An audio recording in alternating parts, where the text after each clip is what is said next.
이제는 추운 안식일입니다. 교회 오는 길이 많이 추우셨죠? 그럼에도 불구하고 이 안식일 주님의 전을 찾으신 여러분 모두를 환영합니다. 사실 오늘 안식일 우리가 이렇게 예배 드릴 수 없을 것 같았습니다. 아시는 것처럼 200명도 아니고 500명 이상 확진자가 나오고 또 이제는 600명을 넘어 확진자가 나오는 이런 상황 가운데서 우리가 정말 모여서 일부지만 예배 드릴 수 있을까라고 생각했었는데, 그래도 우리가 이렇게 모여서 예배 드릴 수 있게 된 것이 얼마나 감사한지 모르겠습니다. 말씀을 시작하기에 앞서 여러분 아시는 것처럼 이제 은화가 4개월의 교육을 마치고 이제 정식 발령을 영등포 경찰서로 받았습니다. 교육이 마쳐질 때 이제 시험을 봅니다. 교육생 전체가요. 그리고 이제 그 성적에 의해서 1지망, 2지망 이렇게 이제 배치가 되는데, 그 100점 만점 중에 은하가 몇 점 받았을 것 같습니까? 예, 만점 받았다고 합니다. 다른 말로 하면 1등 한 거죠. 예, 그래서 본인이 원하는 1지망 영등포 경찰서로 발령 받게 됐고, 또 이제 오늘 수료를 마치고 이제 오늘 이 안식을 저희 교회 같이 참석하게 됐습니다. 전에 우리가 주호 군대 갈 때 우리가 파송 예배 드리면서 했던 거 여러분 기억하시나요? 근데 놀랍게도 그렇게 파송 예배를 드리고 그곳에 가서 이제 훈련생으로서 이제 군 생활을 시작했는데, 참 놀랍고 감사한 건 우리가 이곳에서 이렇게 파송 예배를 드릴 때 했었던 그 기도가 정말 매 주일 그렇게 응답되어지는 것을 저희가 전해 듣게 됐습니다. 이제 나중에 저희가 다 같이 모이게 되면 또 우리 최 장로님이나 한민영 집사님이 그 이야기를 좀 전해 드릴 수 있는 시간이 있을 거라고 생각하는데요. 그렇게 되면 정말 하나님께서 이렇게 역사하시는구나를 우리 모두가 다 감사함으로 공감할 수 있게 될 만한 일들이 곳에서 이루어지고 있었거든요. 은하도 마찬가지입니다. 이제 경찰로서 첫걸음을 내딛는 때 여러분께서 은하를 위해서 기도해 주시면 이제 영등포 경찰서에서 은하를 통하여 하나님께서 어떻게 역사하실지 정말 기대할 만한, 그렇죠? 뭐 경찰서장이 또 그렇죠? 그 위도 해가지고 또 이제 어떤 일이 일어날지 모릅니다. 아침에 선한 영향력 안교 순서께 저희를 이렇게 알려주셨는데, 여러분들이 누군가를 위해서 정말 간절하게 드리는 그 기도가 얼마나 크게 역사할지 우리는 모릅니다. 우리는 그렇게 기도할 때 하나님께서 들으시고 역사하실 겁니다. 우리는 그것을 믿는 그런 믿음을 우리가 갖고 있는 거죠. 그렇게 같이 기도해 주셨으면 고맙겠습니다. 그리고 우리 이병기 집사님이 직장을 옮겼습니다. 몇 번 직장을 옮기면서 이제 안식일을 좀 잘 지키고 싶어서 이렇게 옮겼는데, 지난번 직장도 이제 처음에는 안식일을 잘 지킬 수 있었는데 또 상황이 그렇지 못해서 잘 못 지켰었거든요. 근데 이제 지난주에 다시 직장을 옮기면서 이제 안식일을 온전히 지킬 수 있는 곳을 하나님께서 인도해 주셔서 이제 오늘 로자와 같이 맨 앞자리에 이렇게 와 앉았습니다. 여러분, 저 가정을 위해서도 기도해 주시기를 부탁드립니다. 오늘은 코로나 바이러스 왜 멈추질 않을까라는, 좀 뭐라고 해야 될까요? 제가 이 말씀 제목을 이렇게 정하고 나서는 이거 잘한 건가라는 생각이 좀 들긴 했습니다만, 그래도 고치지 않고 이 제목을 가지고 오늘 함께 말씀을 나누려고 합니다. 오늘 우리가 함께 펴실 본문의 말씀은 마태복음 21장입니다. 마태복음 21장이고요.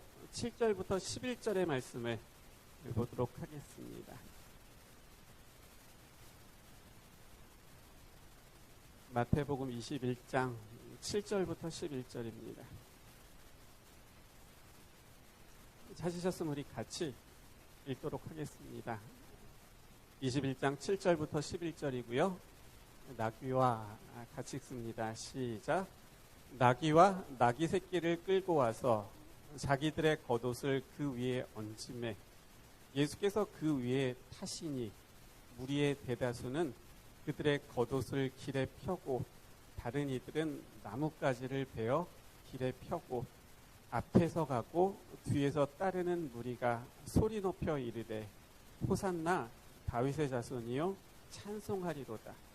주의 이름으로 오시는 이여 가장 높은 곳에서 호산나 하더라. 예수께서 예루살렘에 들어가시니 온 성이 소동하여 이르되 이는 누구냐 하거늘 우리가 이르되 갈릴리 나사렛에서 나온 선지자 예수라 하니라. 오늘 이 말씀하고 코로나하고 무슨 상관이 있을까요? 근데요, 상관이 있더라고요. 보시면 되고요. 지금 읽은 말씀은 예수님께서 예루살렘에 입성하실 때의 모습입니다.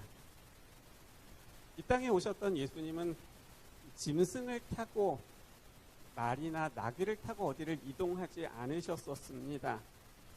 늘 걸어서 여행을 하셨죠. 그런데 오늘은 우리가 읽은 마태복음 21장에서는 나귀를 타고 예루살렘으로 오십니다. 예수님께서 공생애를 시작하신 이후에 예수님의 나타나심과 등장은 언제나 사람들의 관심을 끌었습니다. 예수님께서 가시는 곳마다 사람들이 많이 따라다녔습니다. 그런데 예루살렘으로 입성하시던 그날은 더 많은 사람들이 예수님을 보기 위해서 몰려 나왔습니다. 왜 그랬을까요? 예수님께서 짐승을 타고 들어오셨기 때문입니다. 늘 걸어 다니셨던 그분이 한 번도 나귀를 타신 일이 없으셨던 그분이 나귀를 타셨기 때문에 보기 드문 낯선 광경이었기 때문에 사람들이 더 많이 모였을까요? 그렇지 않습니다. 더 많은 사람들이 모여든 것은 예수님께서 짐승을 타셨기 때문은 맞습니다. 하지만 늘 걸어 다니셨던 분이 나귀를 타신 그 모습이 낯설고 좀처럼 보기 힘든 광경이기 때문에 많이 모여든 것이 아니라 그렇게 나귀를 타신 모습은 사람들이 기다렸던 모습이었기 때문에 그렇습니다. 사람들이 기다렸다는 모습, 이게 무슨 말일까요? 이제 구약성경 한 말씀 보고 올게요. 스가랴 9장을 좀 보세요. 9절입니다. 스가랴 9장 9절이요.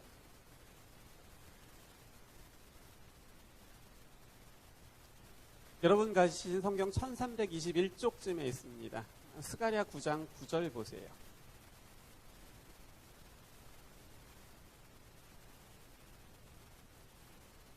이번에도 같이 읽어볼까요? 시온에 따라 스가랴 9장 9절 1321쪽에 있습니다. 시온에 따라 같이 읽겠습니다. 시작.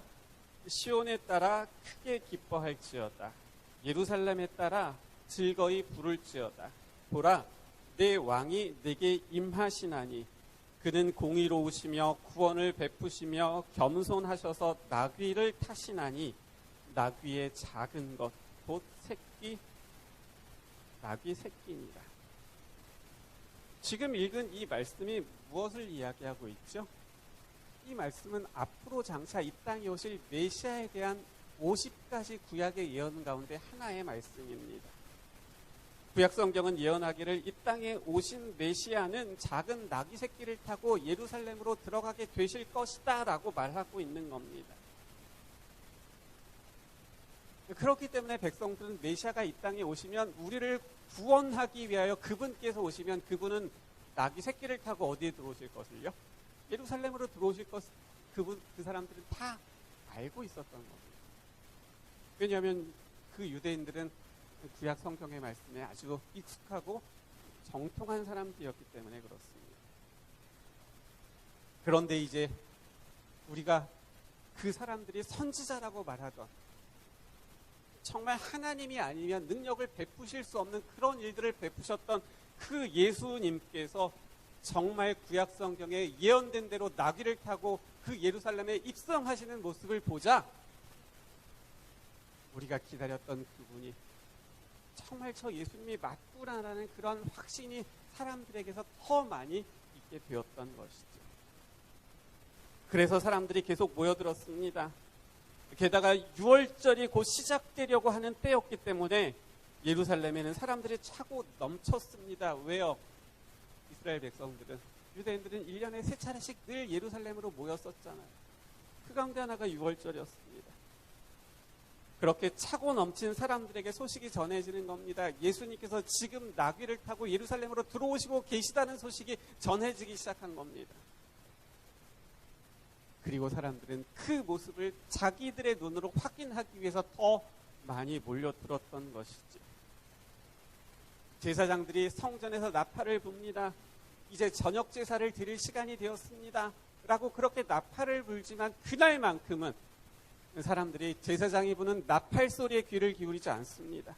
그들 모두는 다 예루살렘 성으로 나귀를 타고 들어오시는 예수님을 보기 위해서 그들은 그 많은 사람들이 다 앞다투어 달려나갔던 것이죠. 그렇게 많은 무리들이 달려나가 환영하는 그 모습을 누구도 보게 되냐면 바리새인들도 봅니다. 예수님을 싫어하고 반대했던 당시 종교 지도자들도 봅니다. 하지만 그들은 요한복음 12장 19절에 기록된 대로 정말 많은 사람들이 저를 따르는구나 라고 그렇게 말할 수밖에 없었습니다. 말만 할 수밖에 없었던 거죠. 대제사장과 바리새인들은 막고 싶었습니다. 하지만 그렇게 할 수 없었습니다. 워낙 너무 많은 사람들이 예수님을 향하여 달려나가서 환호성을 지르고 있었기 때문에 예수님을 잡아서 제지시키고 싶었지만, 멈추게 하고 싶었지만 그렇게 할 수 없었던 것이지. 마태복음 21장 46절에 잡고자 하나 무리를 무서워하니 이는 그들이 예수를 선지자로 알미었더라. 멈추게 하고 싶었지만 그렇게 하지 못했던 겁니다. 무리들이 무서웠기 때문이죠. 무리들은 예수님을 환영하기 위해서 모였던 그 수많은 사람들을 말하고 있는 겁니다. 사람들은 예수님을 선지자로 받아들이고 있었고 이제는 그분이 정말 우리의 구원자라는 확신을 가지고 있었기 때문에 그들 앞에 나서서 예수를 멈추게 할 수 없었던 것이지. 그때의 모습을 시대의 소망은 이렇게 설명하고 있습니다. 572쪽입니다. 새로운 사람들이 행렬에 계속 가담하였으며 거의 예외 없이 여기에 가담한 모든 사람들은 그 분위기에 사로잡혀 이 산에서 저 산으로 다시 골짜기에서 골짜기로 메아리치는 호산나 소리를 높이는데 한 몫을 하였다. 호산나 다윗의 자손이여 찬송하리로다. 주의 이름으로 오시는 이여 가장 높은 곳에서 호산나 부르짖는 환호성은 계속되었다. 그러니까 얼마나 많은 사람들이 모였는지 모릅니다. 그리고 모였던 그 사람들이 다 호산나 호산나 외치는 겁니다. 그 소리가 얼마나 컸던지 이 산에서 메아리치고 저 산에서 메아리치고 골짜기에서 메아리치고 정말 발 디딜 틈 없이 사람들이 이렇게 많이 모여서 호산나 외치면서 환영하고 있었던 거죠. 또 이렇게 설명합니다. 일찍이 이 세상에서 이와 같은 승리의 행렬을 본 일은 결코 없었다. 예수님의 주위에는 죄 많은 인류를 위하여 그분께서 사랑으로 행한 수고의 영광스러운 전리품들이 있었다. 그곳에는 예수께서 사단의 권세로부터 건져주심으로 그 구원을 감사하여 하나님을 찬양하는 포로들이 있었다. 어떤 사람들이 있었을까요? 또 이렇게 설명합니다. 그분이 눈을 뜨게 한 소경이 길을 인도하고 있었다. 그분이 혀를 풀어주신 벙어리가 가장 큰 소리로 호산나를 불렀다. 그분이 고쳐주신 절름발이가 기쁨에 넘쳐서 제일 적극적으로 종려나무 가지를 꺾어서 구주 앞에서 흔들었다. 과부와 고아들은 그들에게 베푸신 그분의 자비하신 일로 인하여 예수님의 이름을 높이고 있었다. 깨끗함을 받은 문둥병자들이 그들의 깨끗한 옷을 그분의 길에 펴고 영광의 왕으로서의 예수께 만세를 불렀다. 무리 중에는 그분의 음성으로 죽음의 잠에서 깬 자들도 있었다. 그의 몸이 무덤에서 썩고 있었던 나사로는 지금 건장한 남자의 활력으로 기뻐하며 주님께서 타신 그 짐승의 곱비를 잡고 있었다라고 기록하고 있는 겁니다. 여러분, 그 모습이 머릿속에 그려지시나요? 지금까지 이런 승리 행렬은 없었다는 겁니다. 누가 인도하고 있어요? 예수님 때문에 눈을 뜬 소경들이 이제는 그 길을 인도하고 있는 겁니다. 누가 제일 크게 소리 질렀다고요? 말하지 못했던 벙어리들. 평생 한 번도 말하지 못했던 그 벙어리들이 예수님께서 그들의 혀를 풀어주시자, 그들에게 말할 수 있게 하자, 그들이 와서는 어느 누구보다 가장 크게 호산나 호산나 외쳤다는 겁니다. 고침을 받았던 절름발이들, 걷지 못했던 사람들이 가장 크게 뛰어다니면서 지금 예수님께서 입성하고 계시다고 가장 크게 뛰어다니면서 그들이 했었다는 것이죠. 종려가 나무 가지를 꺾어서 흔들었다는 겁니다. 예수님 때문에 고침을 받았던 문둥병자들이요, 그들이요, 이제는 깨끗해진 자신의 옷을 그분의 가시는 길 앞에 폈다는 겁니다. 그래서 이런 일은 없었다는 거죠. 이런 광경은 없었다는 겁니다. 놀라운 광경이었고 아름다운 광경이었고, 그 예수님께서 타셨던 그 나귀의 곱비는 누가 잡고 있었다고요? 나사로가. 죽었다가 살아난 그 나사로가 그 곱비를 잡고 끌고 있었던 거지. 지금까지 없었던, 있을 수 없었던 가장 엄청난 승리의 행렬이었던 겁니다. 그런데 더 놀라운 일이 일어납니다. 그런데 지금 그 승리의 행렬보다 훨씬 더 놀라운 일이 일어납니다. 그리고 그 일은 예수님께서 예루살렘에 입성하신 지 5일째 되던 날 일어납니다. 무슨 일이었을까요? 이제 마태복음 27장을 좀 보세요. 마태복음 27장 20절부터 23절입니다.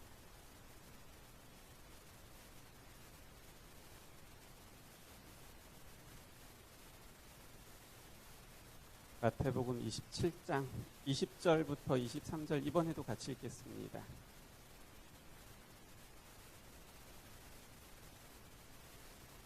대제사장들과 같이 읽습니다. 시작. 대제사장들과 장로들이 무리를 권하여 바라바를 달라 하게 하고 예수를 죽이자 하게 하였더니 총독이 대답하여 이르되 둘 중에 누구를 너희에게 놓아주기를 원하느냐? 이르되 바라바로소이다. 빌라도가 이르되 그러면 그리스도라 하는 예수를 내가 어떻게 하랴? 그들이 다 이르되 십자가에 못 박혀야 하겠나이다. 빌라도가 이르되 어찌미냐? 무슨 악한 일을 하였느냐? 그들이 더욱 소리질러 이르되 십자가에 못 박혀야 하겠나이다 하는지라. 여기서 소리 지르는 저희는 무리들입니다. 그러면요, 여기서 지금 소리 지르고 있는 그 무리들은 어떤 사람들이었습니까? 대제사장과 바리새인들이 자신의 뜻을 이루기 위해서 다른 타지 사람들을 이렇게 좀 용역 사오듯이 사서 데리고 온 사람들입니까? 그렇지 않다는 거죠. 지금 여기에서 예수를 십자가에 못 박아야 합니다라고 소리 지르는 이 사람들은요, 놀랍게도요, 며칠 전에요?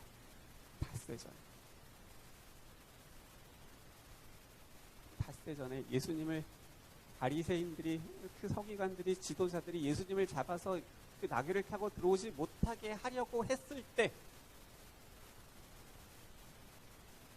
예수를 잡지 못하게 만들었던 사람들이고, 예수님께서 입성하실 때 자신들의 옷을 벗어서 길에 깔았던 사람들이고, 저가 누구냐고 물었을 때 나사렛에서 온 선지자라고 호산나 외치면서 말했던 그 사람들이라는 것입니다.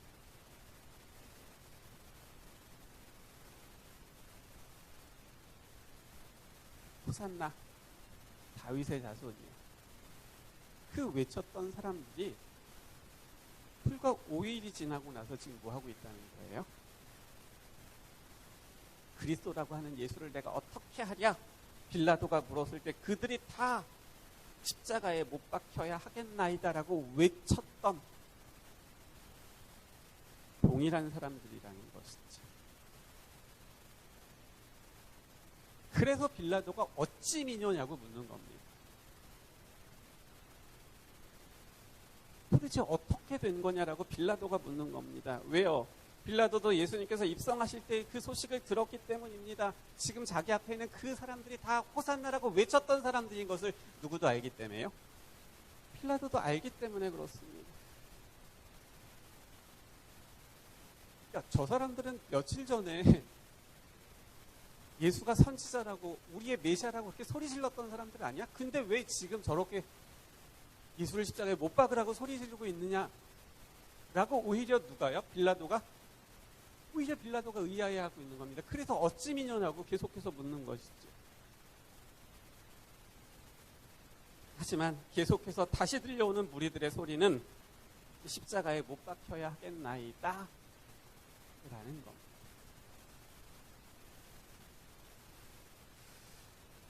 여러분 이럴 수 있습니까? 호산나라고 외쳤던 사람들이 불과 일주일도 지나지 않아서 어떻게 이럴 수 있습니까? 불과 닷새 만에 그 무리들이 이렇게 바뀌어서 버립니다. 호산나 다윗의 자손이요. 그렇게 산이 떠나가도록 환영했던 그 사람들이 지금 빌라도 앞에 모여서는 예수를 십자가에 못 박아야 됩니다라고 그렇게 소리 짓고 있다는 거예요. 5년이 지난 것도 아니고 5달이 지난 것도 아니고 며칠이요? 한 안식일도 안 되는 거예요. 지난 안식일 다 하고 오늘 그것도 아니에요. 그거보다도 훨씬 짧은 시간인데 그렇게 되었던 거지. 어떻게 이럴 수 있을까요? 어떻게 닷새 만에 이렇게 사람들이 바뀔 수 있습니까? 이제 요한복음을 좀 보겠습니다. 요한복음 12장 보세요.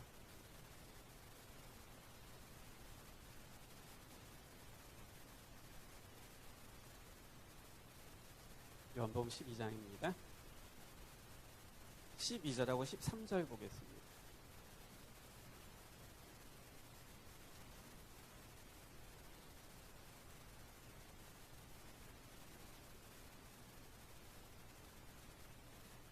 (12절) (13절) 그 이튿날에는 명절에 온 큰 무리가 예수께서 예루살렘으로 오신다는 것을 듣고 13절이요. 종려나무 가지를 가지고 맞으러 나가 외치되 호산나 찬송하리로다. 주의 이름으로 오시느니 곧 이스라엘의 왕이시여 하더라. 19절 보세요. 바리새인들이 서로 말하되 볼지어다. 너희 하는 일이 쓸데없다. 보라 온 세상이 그를 따르는도다 하니라. 먼저 읽었던 12절과 13절은 무리들이 예수님께서 예루살렘으로 오신다함을 듣고 종려나무 가지를 들고 나왔음을 설명하고 있습니다. 그리고 나중에 읽었던 19절은 바리새인들이 그 많은 무리를 보고 하는 말, 도대체 온 세상에 있는 사람들이 다 따르는 것 같다라고 말하고 있습니다. 그렇죠?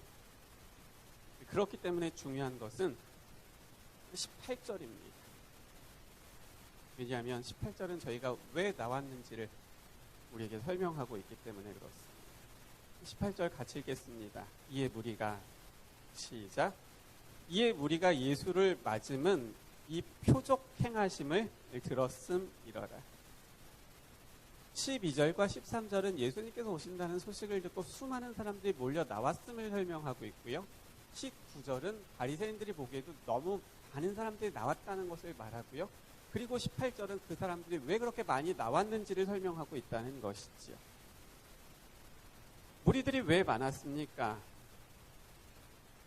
예수님을 환영하기 위해서 나왔던 사람들입니다. 이 사람들은 왜 나와서 왜 예수님을 환영했습니까? 18절 말씀은 뭐라고 기록하고 있어요? 이유를 어떻게 설명하고 있죠? 표적 행하심을 들었기 때문이라는 겁니다.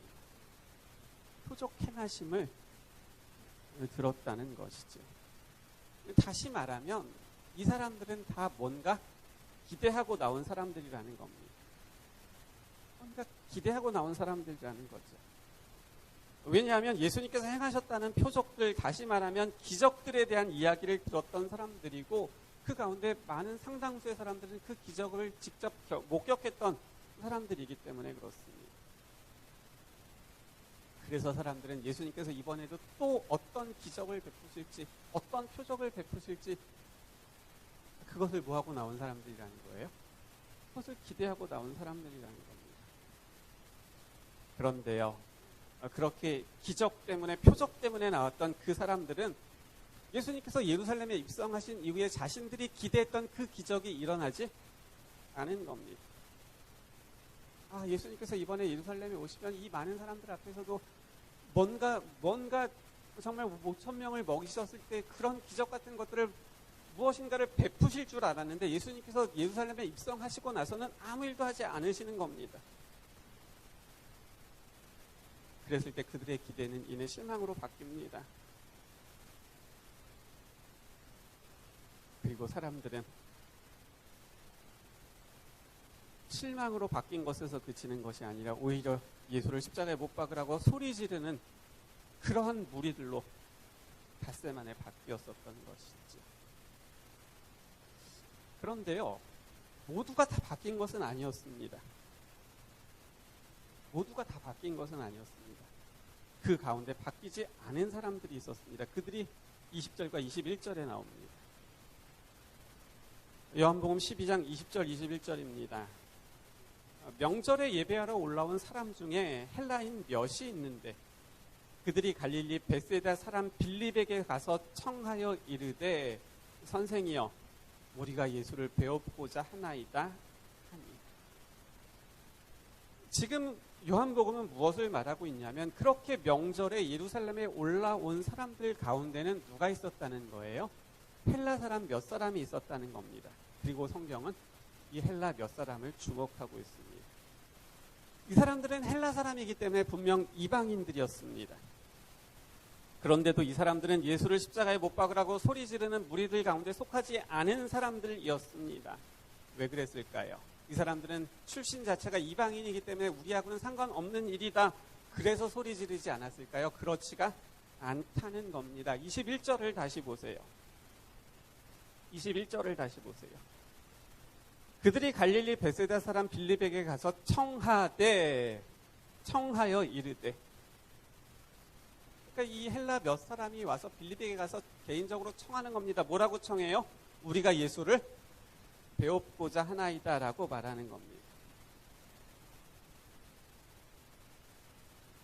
이 사람들은 헬라 사람들이기 때문에 바뀌지 않은 것이 아니었습니다.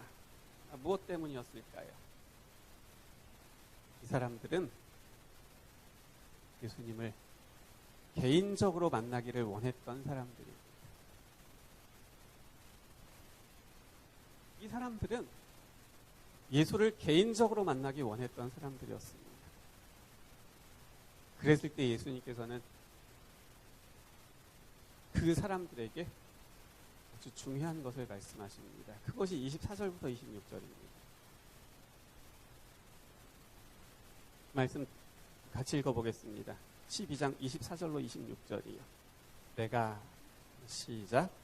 내가 진실로 진실로 너희에게 이르노니 한 알의 밀이 땅에 떨어져 죽지 아니하면 한 알 그대로 있고 죽으면 많은 열매를 맺느니라.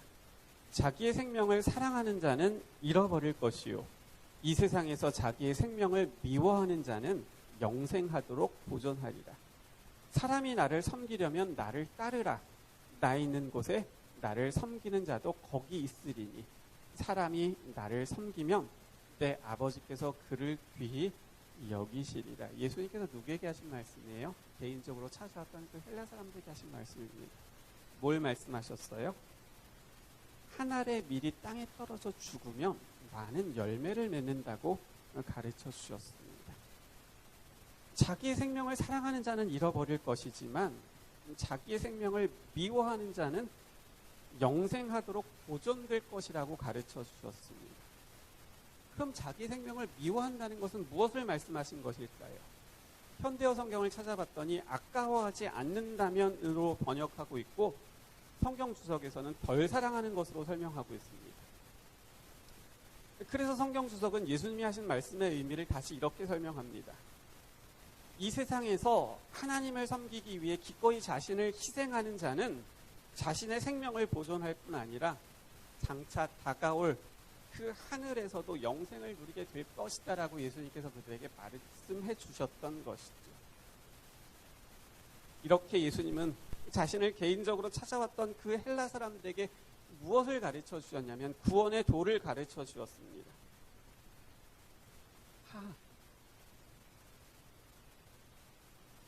하늘의 밀이 땅에 떨어져 죽어야 되는 거구나.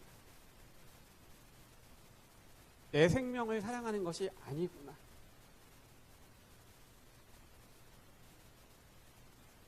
헬라 사람들이 예수님께서 말씀하신 것을 깨닫게 됩니다. 그랬을 때 이 헬라 사람들의 눈에는 예수님께서 예루살렘에 들어오셔서 다른 무리들이 기대했던 것처럼 이적을 베푸시고 기적을 베푸시지 않는 일이 실망스러운 일이 아닌 겁니다. 오히려 고난받으시고 십자가를 향하여 강하시는 그 모습이 이 헬라 사람들에게는 예수님께서 말씀하셨던 자신의 생명이 하늘의 밀알로서 땅에 더 많은 열매를 맺기위해서 죽으시는 모습으로 보였던 거예요. 그렇기 때문에 이 헬라 사람들은 예수님께서 예루살렘에 들어오셔서 십자가를 향하여 가시면서 이적과 기적을 베푸시는 것이 아니라 오히려 채찍에 맞으시고 고난당하시는 모습을 통하여 정말 구약 성경에 예언된 그 메시아에 대한 예언이 예수님에게서 정말 하나씩 하나씩 온전하게 성취되어 가고 있다는 것을 그들은 깨달아 알았던 것이죠.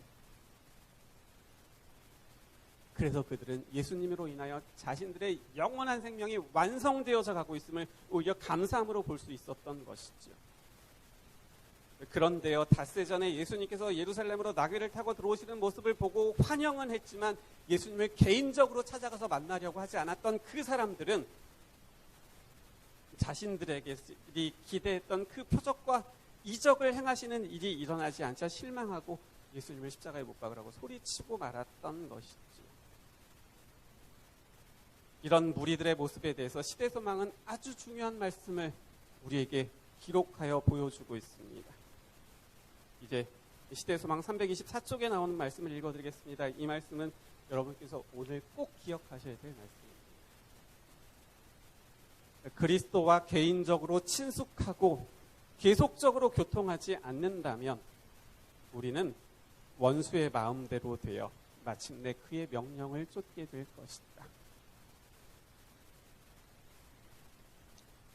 그리스도와 개인적으로 친숙하고 계속적으로 교통하지 않는다면 우리는 원수의 마음대로 되어 마침내 그의 명령을 쫓게 되고 말 것이다라는 말씀입니다.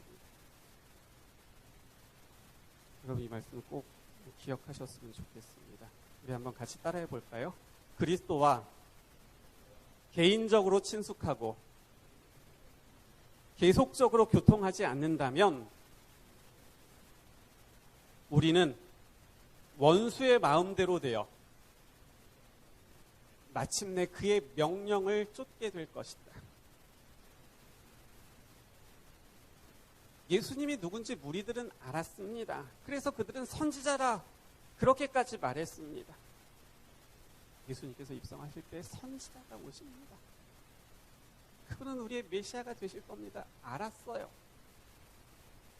하지만 그들은 예수님을 개인적으로 만나지 못했습니다. 계속적으로 교통하지 못했습니다. 그랬을 때 무리들은 원수의 마음대로 되어 그의 명령을 쫓게 되었던 것이죠. 시대소망 746쪽도 이렇게 기록하고 있습니다. 제사장들과 관원들과 바리새인들과 완악한 폭도들은 미친 듯이 사단의 무리와 결탁했으며 종교 지도자들도 사탄과 그의 천사들과 더불어 연합하였다. 그들은 무리들이죠. 그들은 그의 명령을 수행하고 있었다. 누구의 명령을요? 사탄의 명령을 수행하고 있었다. 여러분 한번 생각해 보세요. 지금 이 무리들이 미친 듯이 사단의 무리와 결탁하는 겁니다. 사단과 그의 천사들과 더불어 연합하고 있습니다. 사단의 명령을 수행하고 있는 것이죠. 그러면요, 이 사람들은요, 자신들이 사단의 명령을 수행하고 있다는 것을 알아요? 원했어요? 그러지 않았을 겁니다. 어느 누가 사단의 명령을 수행하려고 하겠습니까? 나는 사단의 무리와 미친 듯이 결탁할 거야. 그렇게 생각하는 사람이 어디 있습니까? 그런데도요, 그들 무리들은요, 사단의 명령을 수행하고 있었습니다. 미친 듯이 사단의 무리와 결탁하고 있었습니다. 이유가 무엇이었습니까? 그래서 우리는 앞서 읽어드린 말씀을 여러분 기억하셔야 합니다. 그리스도와 개인적으로 친숙하고 계속적으로 교통하지 않는다면 우리는 원수의 마음대로 돼요. 우리는 원수의 마음대로 돼요. 마침내 그의 명령을 쫓게 될 것이다.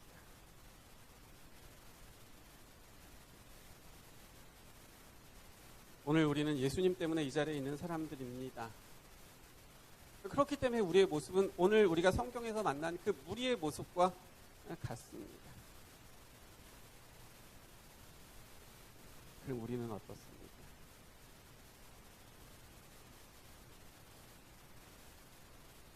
우리는 어떻습니까?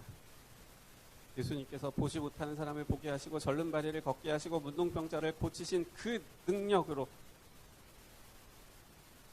오늘도 그런 능력으로 우리를 도우신다고 하니 그저 그 능력이 오늘 나에게도 필요하기 때문에, 그 도움이 필요하기 때문에 우리는 이곳에 있는 사람들입니까?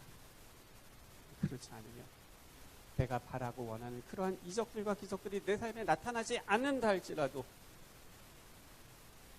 그분께서 나에게 생명을 주신 창조주시오,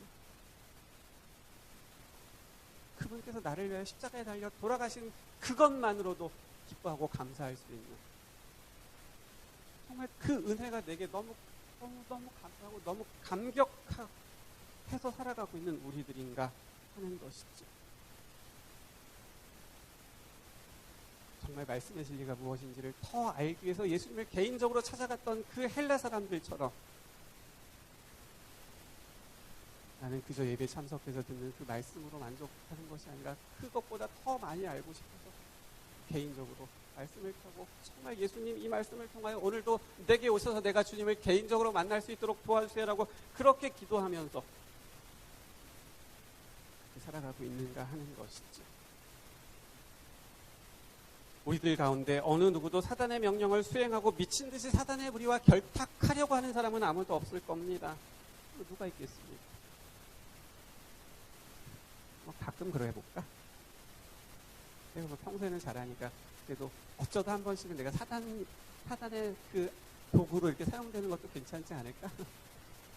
그렇게도 우리는 생각하지 않습니다. 그렇죠? 그런데 중요한 것은요, 사단의 무리와 결탁하고 싶은 마음은 없지만 사단의 명령을 수행하는 그런 일이 내게 일어나기를 원하지 않지만 사단이 내게 올 때 그걸 막고 저항할 수 있는 능력이 우리에게 없다는 것입니다.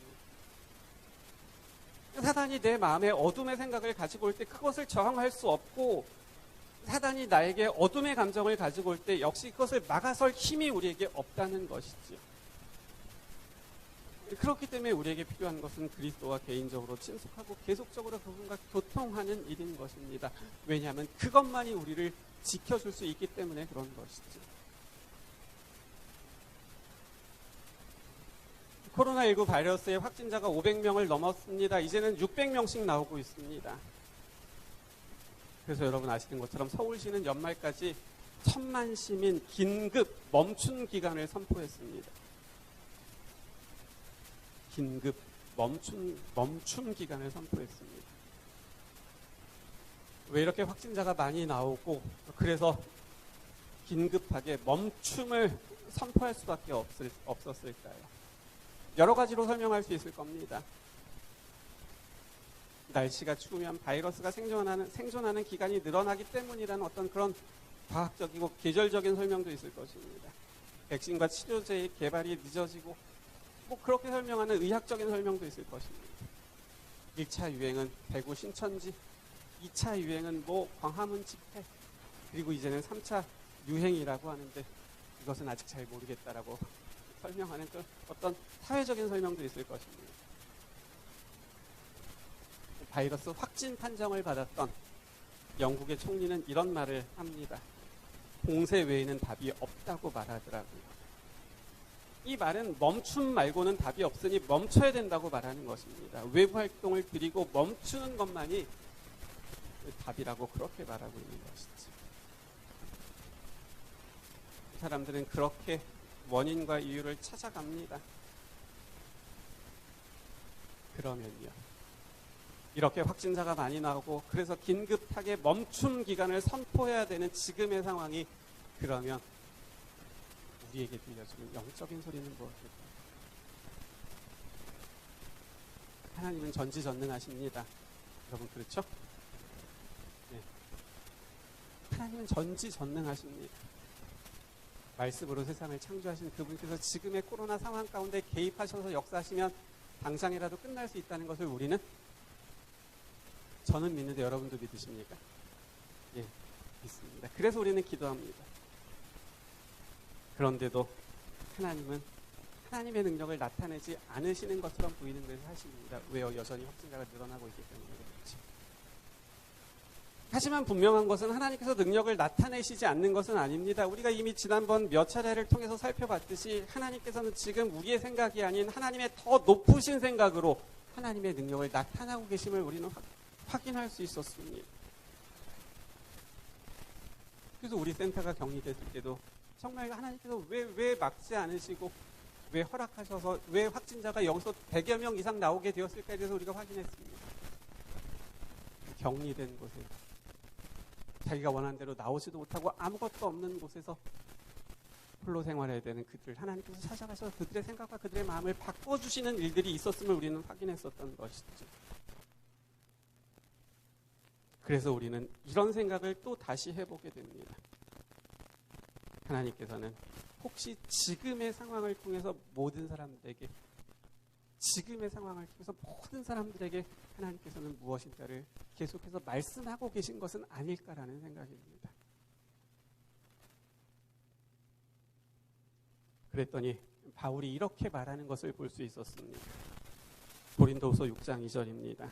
사도 바울이 이렇게 말합니다. 제가 읽겠습니다. 보라, 지금은 은혜 받을 만한 때요. 보라, 지금은 구원의 날이로다. 이 말씀을 공동번역 성경은 이렇게 기록합니다. 지금이 바로 그 자비의 때이며 오늘이 바로 구원의 날입니다. 현대어 성경은 이렇게 또 번역하고 있습니다. 지금이 바로 하나님께서 여러분을 환영하고 계시는 때이며 오늘이 바로 여러분을 구원하시려는 날입니다. 바울은 말합니다. 지금이라는 겁니다. 오늘이라는 겁니다. 지금이라고 말하고 오늘이라고 말합니다. 지금이 하나님께서 우리를 환영하고 계시는 때고 오늘이 하나님께서 우리를 구원하시는 날이라고 그렇게 말하고 있는 거죠. 그런데 우리는 어떻습니까? 우리의 영적인 모습은 어떻습니까? 그저 계속해서 예전으로만 속히 돌아가서 지금의 불편함이 사라지고 하고 싶은 일들을 하고 가고 싶은 것들을 가고 싶어하는 마음만 갖고 있지는 않습니까? 그렇기 때문에 오늘 우리가 본문으로 펼친 말씀은 우리에게 이렇게 말하고 있는 겁니다.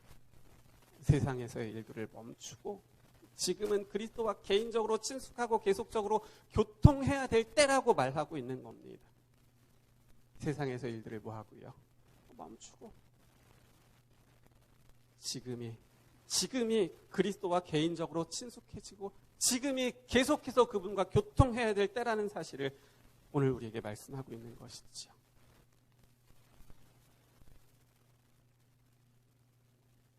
저는 그래서 오늘 말씀의 제목을 저렇게 정했습니다. 뭐죠? 말씀의 제목이요? 네. 왜 멈추지 않을까?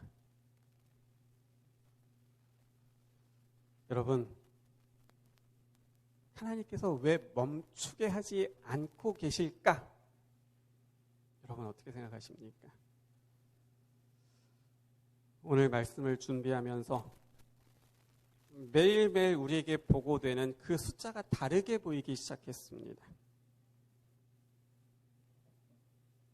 500명, 그리고 600명. 매일매일 우리에게 들려오는 그 숫자가 다르게 보이기 시작했습니다. 확진자의 숫자는 우리를 향해 말씀하시는 소리의 데시벨처럼 보이기 시작한 겁니다. 하나님께서 오늘 우리에게 말씀하시는 그 하나님의 음성의 크기로 보이기 시작하는 겁니다. 이제는 우리가 세상에서의 일들을 멈추고 이제는 우리가 그리스도와 개인적으로 친숙하고 계속적으로 교통해야 될 때인데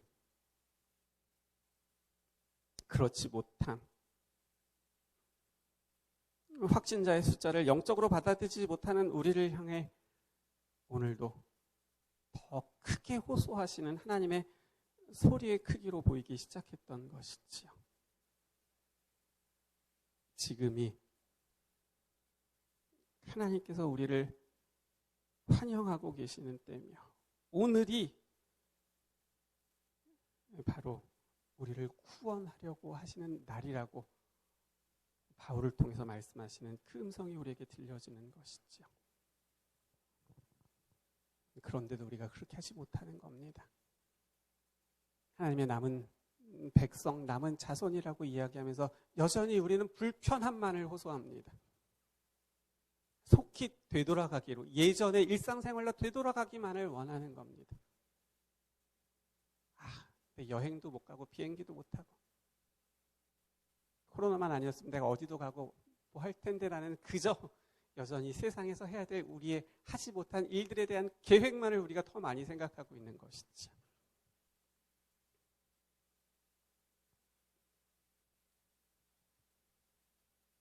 오늘 말씀 속에서 만난 그 무리들을 통해서 우리에게 들려주시는 음성이 있습니다. 우리가 이 마지막 때에 계속해서 그리스도와 교통하고 그분과 교제하는 삶이 이어지지 못하면 우리도 우리가 원하지 않는 원수의 명령을 수행하게 될 것이라는 것이죠. 그렇기 때문에 그렇게 하지 못하는 우리를 향하여 하나님께서 뭐 하시는 거예요? 이제는 그런 우리를 위하여 세상이 멈추도록 하시는 겁니다. 그리고는 지금이 우리가 멈춰서서 예수님과 개인적으로 교통해야 될 때임을 우리에게 말씀하고 계시는 것이지요. 사랑하는 성도 여러분, 사단은 마지막 때가 된 것을 이미 알기에 우는 사자처럼 우리의 마음과 특별히 우리의 생각을 사로잡으려고 노력하고 있습니다. 우리가 싸워 이길 수 없습니다. 그렇기 때문에 예수님께서 우리에게 말씀하시는 거죠. 너희가 쓰러지지 않고 넘어지지 않기 위해서는 내가 너희와 함께 할 수 있도록 너희가 계속해서 나와 교통해야 된다고 말씀하시는 것이죠. 그런데도 우리가 그런 삶을 살아가지 못하는 겁니다. 그래서 하나님께서는 우리가 그렇게 살아가지 못해서 어떻게 하시는 거예요? 세상이 앞다퉈서 멈추게 만들어 주시는 겁니다. 그리고는 그 확진자의 그 많아지는 그 숫자를 통하여 하나님께서 오늘 우리를 향하여 외치시는 그분의 호소의 음성이 얼마나 큰지를 우리에게 보여주시는 것이지요. 기억하셔야 합니다. 그리스도와 개인적으로 친숙하고 계속적으로 교통하지 않는다면 우리는 원수의 마음대로 되고 말 것입니다. 그리고는 나도 모르게 그의 명령을 수행하게 될 것입니다. 우리 가운데 어느 누구도 내가 그렇게 되기를 원하지 않습니다. 그런데 우리는 그렇게 될 수밖에 없습니다. 사단이 우리를 그렇게 노리고 있기 때문에 그렇죠. 그렇기 때문에 하나님께서 우리를 위하여 세상이 멈추게 하시는 겁니다. 그리스도와 개인적으로 친숙하고 계속적으로 교통할 수 있게 환경을 우리에게 만들어 주시는 겁니다. 그리고 우리에게 더 크게 호소하시는 것이죠.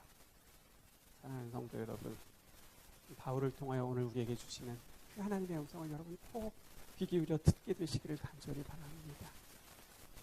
다른 날이 아니라 지금이고 오늘입니다. 그리고 우리가 그분과 더 깊이 교제해야 될 시간은 다른 날이 아니고 분명 오늘이라는 사실을 이 말씀을 통하여 기억하게 되시는, 그래서 개인적으로 예수님과 친숙하고 개인적으로 예수님과 계속해서 교통하게 되시는 우리 모두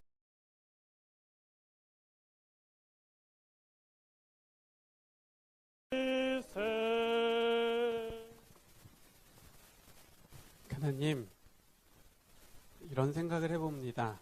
예수님께서 나귀를 타고 예루살렘에 입성하실 때 그때 우리가 그곳에 있었다면 아마 우리 모두는 다 호산나 호산나 외쳤을 사람들입니다. 이 안식일 이 자리에 우리가 있는 것이 그것을 분명 증명하고 가르쳐 줍니다. 그러면요, 우리가 그때 살았다면, 그렇게 소리쳤다면, 호산나라고 소리쳤다면 5일 뒤 우리의 모습은 어땠을까요? 5일이 지난, 닷새가 지난 빌라도의 법정에서 잡히신 예수님의 모습을 봤을 때 그때 우리는 어느 편에 있는 사람이었을까요?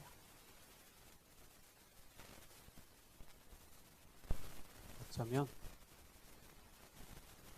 그렇게 하고 싶지는 않았을지 모르지만 아마도 우리들 가운데 어쩌면 나를 포함한 다수는 예수를 십자가에 못 박아야 된다고 그렇게 소리치는 무리에 가담하지 않았을까요? 하나님, 그래서 오늘 우리의 모습이 그 모습과 똑같기 때문에, 그래서 하나님은 변하지 않는, 지금이 어느 때인지 머리로는 이해하면서도 날마다 나의 영적인 삶의 실천을 통하여 주님과 계속적으로 교통하지 못하고 친숙하지 못한 우리를 위하여 하나님께서는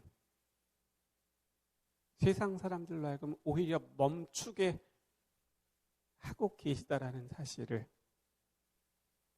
저희를 좀 영적인 눈으로 바라볼 수 있도록 하나님 도와주시옵소서. 오늘 나에게 필요한 것이 무엇인지, 계속해서 500명, 600명 늘어나는 그 숫자들을 바라보면서 예전으로 속히 돌아가지 못하는 그런 불안감은 가지고 있으면서도 오늘 내가 이 멈춤의 시간에 주님과 더 깊이 교제하고 친숙해지고 교통해야 될 것을 덜 깨닫는 우리들을 위하여 하나님께서 더 크게 말씀하고 계시다는 사실을 이제는 저희를 좀 들을 수 있도록, 그래서